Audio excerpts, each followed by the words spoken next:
mihi vulnera sutra in rebellis verum est fonte intur fronte capillata sed rerum vexem. And so devised the Inquisition as a way of establishing a permanent tribunal, a permanent program of terror designed to eliminate from Christianity anyone that the Pope deemed to be unworthy to live there. The Inquisition comes into existence in 1233 and does not go out of active operation for another 600 years.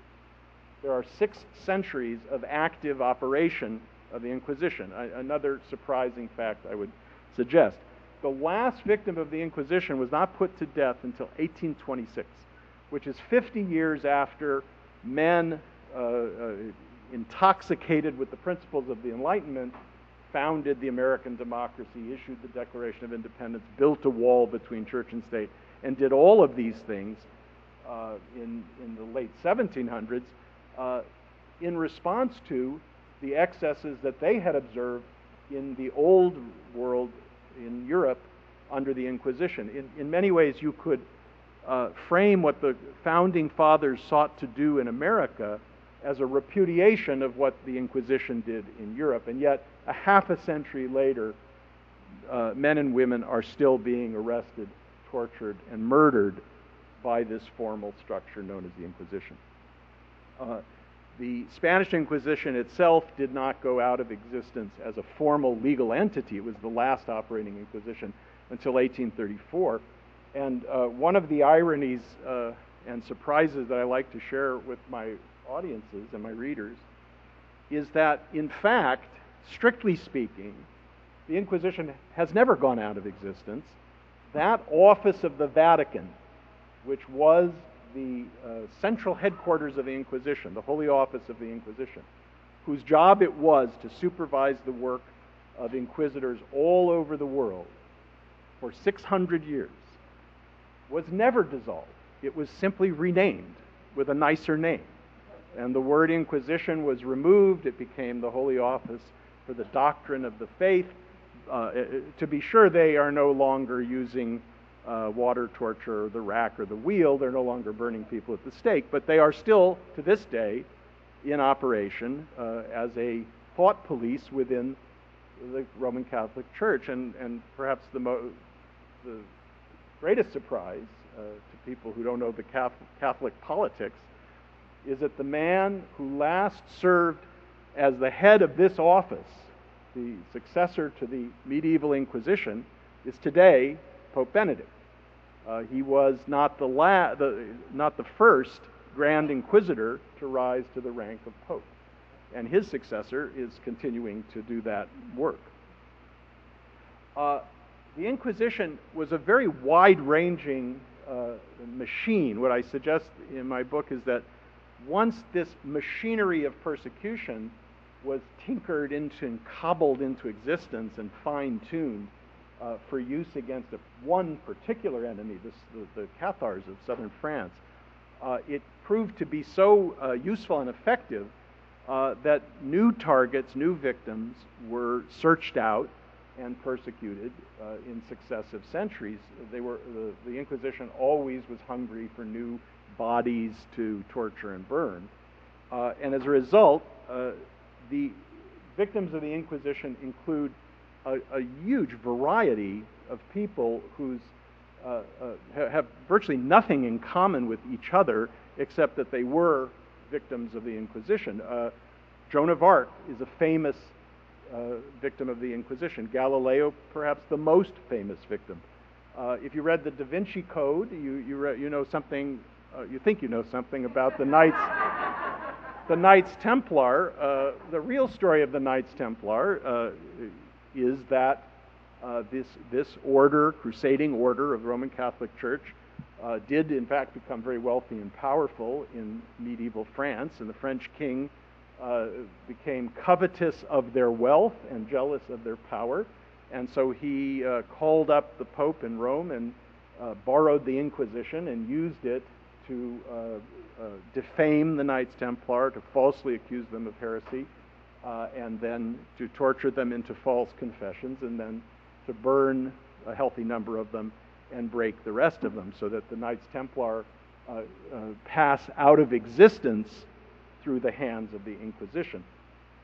The Inquisition put not only authors of books on trial, but the books themselves. If a living author of a book was not available because he or she was outside the reach of the Inquisition or was dead, they'd put the book on the stand as a accused heretic, and cartloads of books were burned as heretical.